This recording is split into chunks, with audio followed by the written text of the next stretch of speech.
Ravens just finished up day 13 of training camp. We had interceptions from Nate Wiggins, Awuzie, big days from DeAndre Hopkins. Cooper Rush had a strong day. We're diving into all the highlights and notes from today's practice. We also hear from John Harbaugh, Awuzie, and Jalyn Armour-Davis. All that and more in today's episode of the Flock Rundown. Ravens Flock. The Flock Rundown is the place to be. Motionless brainwaves attempt to swim their way to sense, can't tame the untamed.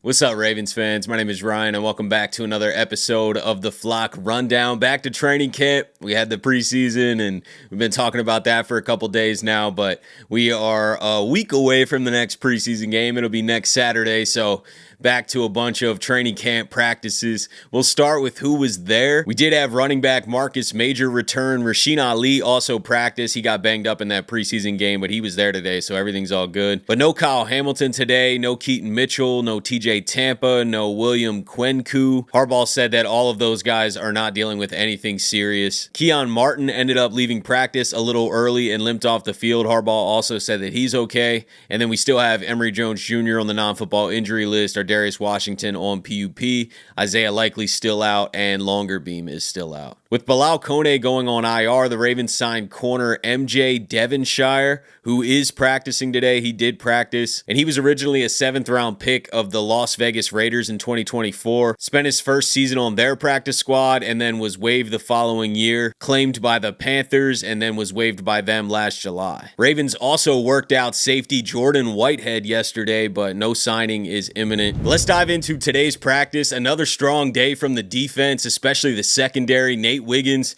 had a really strong day. He got an interception, locked up the Ravens ones in the red zone one-on-ones, also had a nice pass breakup, and he picked off Lamar Jackson in the back of the end zone in red zone 11-on-11 period. Awuzie also picked off Lamar Jackson, and then Marquise Robinson picked off Cooper Rush. Karita Park said that Marquise had a one-on-one rep with Rashad Bateman. Chuck Pagano was then working with him after that rep on his technique, and then the following series, he gets a nice pick on a pass intended for Tez Walker. The Ravens secondary and defense in general has had the upper hand throughout the entirety of training camp. I mean, the offense definitely has their moments. It's not terrible, but the defense has been dominant, and especially in the turnover category, which you just love to see. I don't really take that as the offense sucks or they're going to struggle this year. I think our offense is going to be fine. We got Lamar Jackson, Derrick Henry. They're not even pounding Derrick Henry like they would be in a real game, you know? So Lamar's probably out there trying a bunch of different stuff. I know he's had some up and down days. I know the backup quarterbacks have had a lot of up and down days, but I don't think that the offense is going to suck by any means. I think that this is more on the defense's improvement from last year and their ability to get a lot of turnovers. I mean, we're seeing multiple turnovers per practice. I think that this defense is stacked, man. They are going to make a ton of plays this year, and I think they're going to be good from the start. If anything, we see our offense, have a little bit of inconsistency at the start of the year. I think this defense is ready to go. Last year was a little bit different. The offense, there were some inconsistencies. They didn't play in the preseason. It took a couple weeks to really get rolling and figure out how to use Derrick Henry correctly. But last year, we really saw almost half the season the defense struggle, and especially the secondary not be able to put it together. I think it's going to be the opposite this year. I think that this secondary and defense is going to be ready to go week 1, Sunday night in Buffalo. I can't wait. One thing that is concerning with the offense, though, that continues practice after practice is the penalties, and that continued today. There was one stretch earlier in practice in the red zone where the entire second string offense was pulled because they had 4 false starts, and John Harbaugh literally pulled everyone but the center off the field. And this was in a span of 8 or 9 plays. They had 4 or 5 false starts in 8 or 9 plays, and John Harbaugh and Todd Monken were not pleased, so they just completely pulled the O-line, and then fullback Lucas Scott was flagged twice, and they yanked him and threw Ricard in. Yeah, right. I mean, that was early, kind of early in practice. We had like 3 out of 4 or something like that. So we started over, and then the next period, I think after that, we yanked them all. So that's what we did. Seemed effective. Cleaned it up after that. Did you notice? Seemed like it worked for the most part. What happens to making guys run laps for false starts? Is that what you would do? We've done it before. We've done it before. We did it before. We've done that. There's a lot of options. There's a lot of. We could have them do log rolls. We've done that in the past. That was more college. We had dawn patrol. We used to make them run stadium steps. Not enough steps out here that'll make it worthwhile. Up downs always is a good punishment drill. We can make them do up downs. So we got lots of options. Harbaugh said it worked, pulling the entire line out. I think that's a good move, too. You know, there's conditioning consequences and things, too. I mean, whatever it takes to get the penalties right. And it's more in practice. I didn't notice. I mean, there's obviously always going to be some penalties, but in the preseason, it wasn't a huge deal, you know, like constant false starts or anything. But how complicated is the cadence in the preseason? I don't know. We're not down there on the field to hear that. So maybe they're going a little bit more simple in the preseason. It also just wasn't a strong debut from the offense, at least through the air in the preseason. But regardless, penalties weren't the talk of the preseason game. That wasn't something that stood out. But man, training camp, it has been. There has been a ton of offensive penalties every single day, false starts, legal formations, holding, it's mainly the false starts, I think. And that is probably the cadence that they're working on. But we're on day 13. Hopefully this gets figured out very soon, or at least just doesn't carry into the games. It wasn't all bad for the offense, though. There was definitely some guys who made plays. DeAndre Hopkins was very active today, multiple catches. Dayton Wade had some good catches. Charlie Kohler and Anthony Miller had highlight reel plays. And also a strong day from Cooper Rush, who a lot of people have been flaming since the preseason game. Devin Leary, I totally understand. I do want to see more sample size before we start really giving it to Cooper Rush. He's in a brand new offense. He threw 4 passes. Like, they pulled him so fast in that game that I'd like to see more before I really give, a true opinion or even have an opinion about it. Right now, it's just up in the air. Devin Leary, not satisfied. Like, very concerned if he has to play any time at all for us.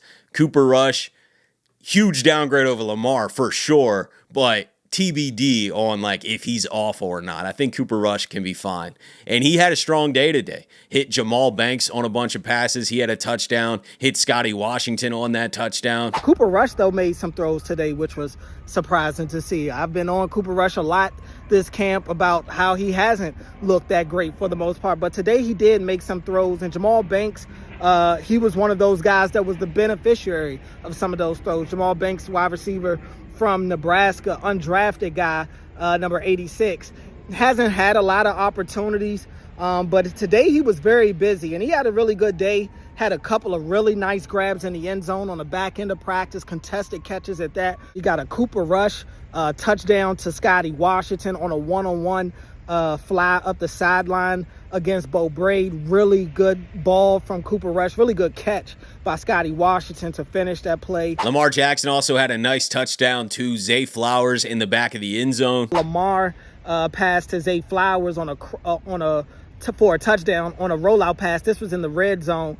Kind of one of those situations where they cut off half the field. I usually hate these types of plays, but it ended up working out for them on this one. Lamar found Zay in the back of the end zone as Zay is working right with Lamar and then ends up coming back the other way in the back of the end zone against Marlon Humphrey. That was a really good throw and catch. Another sequence of events that I thought was pretty interesting is Lamar threw a pass to Mark Andrews. He dropped it because he was popped by Malaki Starks, and then on the very next play, Lamar goes back to Andrews, and then Andrews is trying to lower his shoulder at the next guy. Another one here that I have is a Lamar Jackson to Mark Andrews that was dropped in 7-on-7 after Mark was popped by Malaki Starks. And Malaki Starks unintentionally came and hit Mark. He didn't take him all, I don't believe he took him all the way to the ground, but he kind of threw his shoulder at him. He was running down there to try to make a play on the ball, and he ended up just running right into Mark, and he ended up dropping that ball. The funny thing is, the very next play, Lamar throws it back to Mark, and Mark catches it and lowers his shoulder, and he's ready to run through whoever comes up at him, comes up towards him. Beau Brade also continues to make plays. Cooper Rush threw one over the middle to Devontae Walker, and then as soon as he tucked it, Beau Brade punched it out. This was a really good play. Cooper Rush throwing it to Devontae Walker over the middle of the field, and as Walker brings it in, I would deem that a catch. Here comes Beau Brade, who has a really nice strip on the ball, causes a fumble, and that ball is bouncing around quite a bit. And I couldn't even, it was such a big scrum, I couldn't even tell who came out with the ball in the end. I believe the defense ended up recovering it, but that was a really good play by Beau Brade to strip that ball out. And then at the end of practice, they did a pass rush versus O-line drill like they did at the stadium practice. Pass rush won the majority of the reps. Ronnie Stanley did stonewall a few guys, including Kyle Van Noy, which he then celebrated with the sword celebration, Jair Alexander's sword celebration, so that was pretty cool. Awuzie spoke to the media today, talked about why he signed in Baltimore and just the respect and standard that the Ravens have garnered and set across the entire NFL. He spoke about how his defensive coordinator in Tennessee, Denard Wilson, who was just in Baltimore, brought a lot of tendencies and, practice styles and stuff and terminology over to Tennessee. And now he's getting a fresh perspective of where that originated from. And he spoke very highly of the Ravens and their respect around the league. I had an opportunity to have options, but when I talked to Coach Harbaugh, or like my agent told me the Ravens were calling, there was something in my heart that was like, Ravens, like, it's like a little bit of like intimidating, but also excitement, like just surrounding the culture that they built here. And like that was like it was like a gut feeling that just told me to run after it. Now, obviously talking to Harbaugh, I had a chance to talk to some guys like Marlon, Nnamdi Madubuike, and then some players that have played here previously, and they all said the same thing. So it was just really that gut feeling that made me want to just run towards here, and it's been great so far. I'm a '90s baby, and I guess we getting old now or something, but when I grew up, seeing Ray Lewis, Ed Reed, Terrell Suggs, the offenses they had with Anquan Bolden, a whole bunch of Steve Smith, there's so many great players and running backs. It's always been like a standard, like I said, you play Madden, it's like, oh, you using the Ravens, bro? Like, oh, you can't use the Ravens. It's like cheating almost, you know what I'm saying? So it's like they have that aura about the team, you know what I'm saying? And then you put on the black jerseys. I played here Sunday night on the other side when I was on the Bengals, and just like, dang, this is crazy, So, being on this side of it, again, it's really exciting. It's a real opportunity, like I said, and I don't want to take it for granted. I love how he spoke about the Ravens being intimidating to other teams, other players around the league. I don't always get that perspective, being a Ravens fan. I don't really know what it's like to be a fan of another team and look at the Ravens, but I totally feel what he's saying, especially going back to the Ray Lewis days, man. I'm a 90s baby too. I grew up watching Ray and Ed and Suggs, and like that's the standard for me, you know what I mean? Like that's what we saw for a decade plus. So there is a Ravens standard there, and I just thought it was funny that he said that the Ravens are cheat code in Madden and just the intimidation factor across the rest of the league. I think that was really cool what Awuzie was speaking on. Jalyn Armour-Davis also spoke to the media today. He's been having a really strong camp, especially with the Kone injury and Longer Beam being banged up. I know we got Ruben Lowry still in the mix for sure. He's definitely got a shot. But Jalyn Armour-Davis, if he stays healthy, I think is definitely in the lead now to make the active roster, especially with his versatility. He spoke on whether he would play safety or nickel or outside corner. We saw him play in the slot and outside in the preseason game. They've been moving him to safety sometimes in training camp, and he said that he'll play wherever he can get on the field. And he also revealed that he changed his team around him and his offseason strategies to try and get over these injuries and not be having injuries every single year, which I think could be huge, man. He's a talented player. If he can stay out there on the field, get a lot of reps, I think he can be an asset to the Ravens, and just praying he stays healthy. I'm never going to say no to an opportunity to play on this defense. So if that's where the coaches think that I will be able to excel at, then I'm going to give that a shot. And it obviously helps just knowing almost safety would be the last position for me to complete in the secondary. So at that point, really understanding the entire defense, knowing what everyone's job is. So whenever it's my turn to be in a certain spot, I understand what everyone else is doing, which helps me, be able to adjust on the fly, be able to plug and play at any point in time. And I view it as a great thing that my coaches trust me to be able to plug and play anywhere. Of course, I want to be able to develop into a spot and grow into it, but I'm never going to turn down the opportunity to step onto the field for sure. Yeah, I mean, it's always tough having to watching the game that you love, watching, something that you dream of since you was a child. That's always the toughest thing, not being around your teammates consistently, not being out at practice. Even the days that are hard and the days that you feel like suck are the days that you miss the most when you're not out there. So it's always tough mentally, and of course physically, because you got to get back to where you are and figure out how to get stronger so it doesn't happen again. And really my entire offseason was dedicated towards that, whether it was change of nutrition, workout routine. I believe just the team that I have around me, from my trainer to my Pilates teacher to management, everything that's around me, I think has been very healthy for me this offseason, and I've seen great results from it. So being able to continue to do those things throughout the season and even building on top of that is something that's still a main goal for me. And that's another area that I'm happy where I'm at right now. That's pretty much it from today's practice. There's also practice tomorrow. We don't have a preseason game for 7 more days. It's next Saturday against the Cowboys. So back in the swing of training camp. But let me know what you guys are thinking about everything. Appreciate you as always for tuning in to another episode of the Flock Rundown. Have a beautiful rest of your day. And I'll let the greatest linebacker in the history of the game take us out. Ravens flock. The Flock Rundown is the place to be. My man Ryan has been a lifelong Ravens fan since he was born.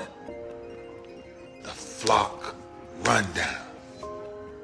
Nothing gets better than waking up and wondering how high we can fly.